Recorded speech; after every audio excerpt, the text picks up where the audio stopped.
Hey everybody, happy week to you. You know what time it is. It's always a good day at Judson. So today is a little bit different. I wanted to tell you about something that happened. We were all kind of socially, responsibly hanging out at our house a few weeks back, and had a couple people over, and Mandy, our own Mandy Crow, she was with us, and we were just kind of sitting around talking, and I think Amy brought up something about she said something about a comma in our life or something, and we were talking deep, so I wasn't hanging in there very well. I was trying to hang on because I have to hang on for those deep conversations. And then Mandy kind of chimed in and she said, that's interesting. And she started talking about, what commas are, and almost started philosophically sort of unpacking the comma. And after that time that night, Amy was like, you ought to ask Mandy if she would kind of maybe write down some of those thoughts, because that was pretty cool. And she did. And so she wrote this little, I don't even know what you'd call it. Hey, Mandy, let's bring you up here. Why don't we talk to Mandy about this? Let's just have her up. How you doing, Mandy? I'm good. So you remember this moment, obviously, but when you were at our house, and then you went and you wrote this. What would you call this thing you wrote? It's not a poem. What is it? An article? Personal essay. I don't know. It feels like a blog post. Yeah, that's it. It does feel very bloggy. It feels very bloggy. And when I read it, it was just really cool, because the whole idea of talking about what a comma is and maybe our misconceptions of a comma. So here we are, and we're doing grammar. We're having a little grammar lesson. But then how that kind of translates, and could you just sort of talk about it a little bit? We won't read it on here, but we're gonna put a link to it under the video, and I encourage everybody go and read this thing. But kind of unpack the idea a little bit. Yeah. Well, I don't think it's a huge secret that I'm kind of a grammar nerd. I'm one of those weird people who thinks grammar is really interesting. Weird. Much to weird. the chagrin of lots of people. But I think kind of our inclination sometimes is to think of a comma as a pause, that when you see it, that means you stop. And it does do that if you're reading aloud, or even if you're reading just on the page.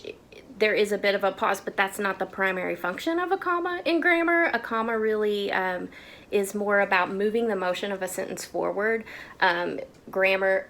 Commas are really important in connecting ideas and connecting sentences.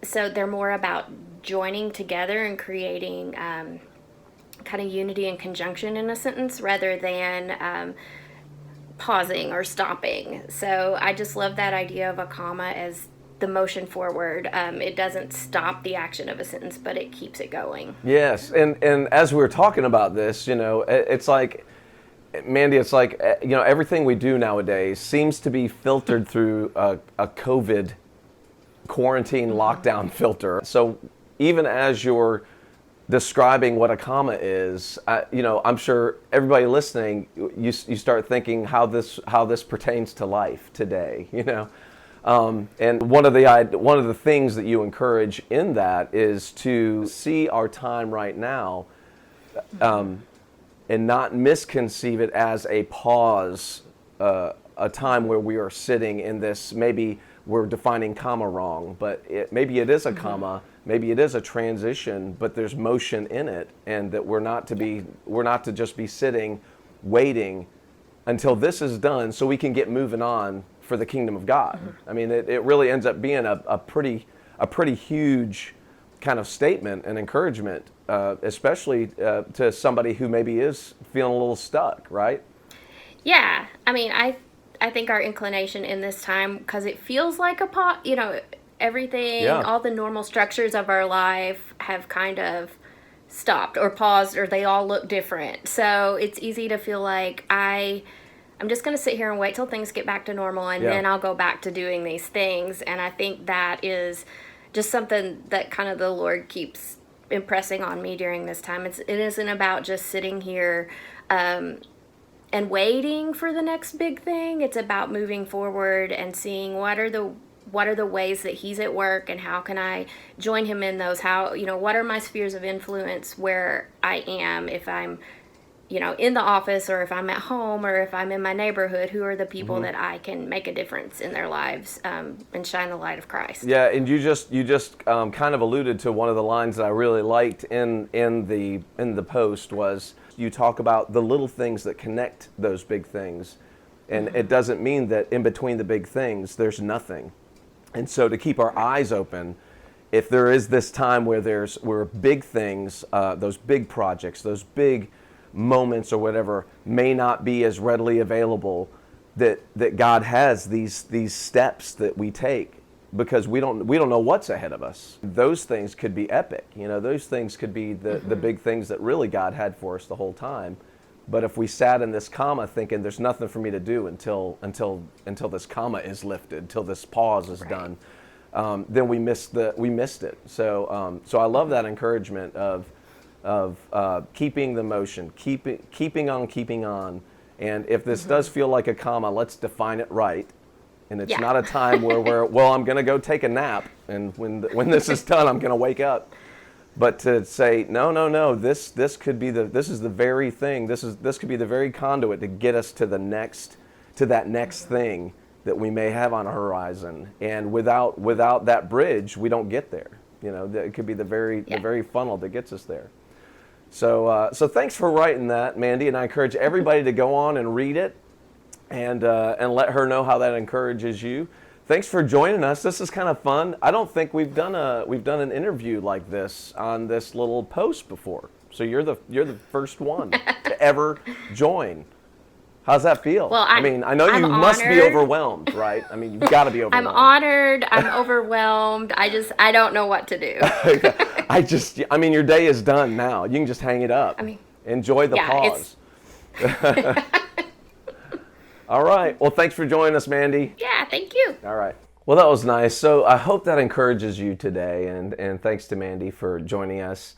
And just to let you know, Kirk and I have been meeting about what this fall might look like, what Christmas looks like.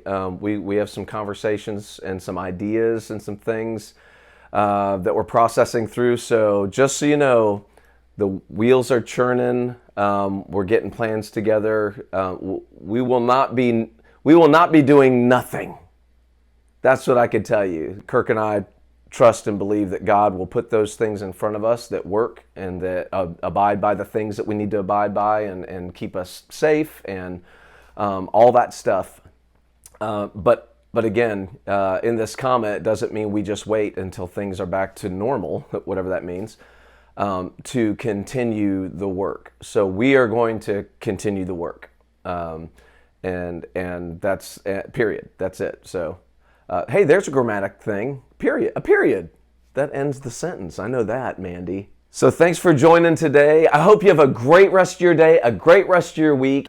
As we always end the same way, let's sing it. Come on. It's always a good day at Judson. Yes, it is.